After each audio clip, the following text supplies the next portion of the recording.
بسم اللہ الرحمن الرحیم۔ السلام علیکم دوستو۔ ام خلاد رضی اللہ تعالیٰ عنہ۔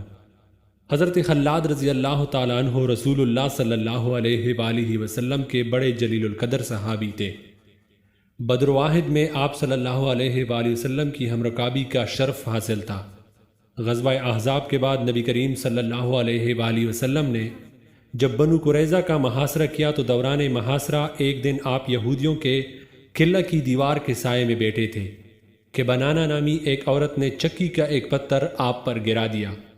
پتھر جب سر پر لگا تو آپ شہید ہو گئے۔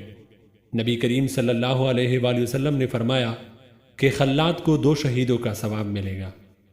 ام خلاد رضی اللہ تعالیٰ عنہ کو جب بیٹی کی شہادت کی خبر ملی تو یہ دریافت کرنے رسول اللہ صلی اللہ علیہ وآلہ وسلم کے پاس آئی، اس حال میں کہ چہرے پر نقاب پڑی ہوئی تھی۔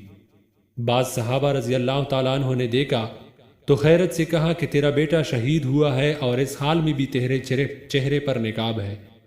اس حال میں تو ایک ماں کو تن بدن کا ہوش نہیں رہتا۔ ام خلاد نے جواب دیا، میں نے اپنا لخت جگر کویا ہے، شرم و حیا تو نہیں۔ اس موقع پر نبی کریم صلی اللہ علیہ وآلہ وسلم نے فرمایا، تیرے بیٹی کے لیے دوہرا اجر ہے، کیونکہ اس کو اہل کتاب نے شہید کیا ہے۔ سبحان اللہ۔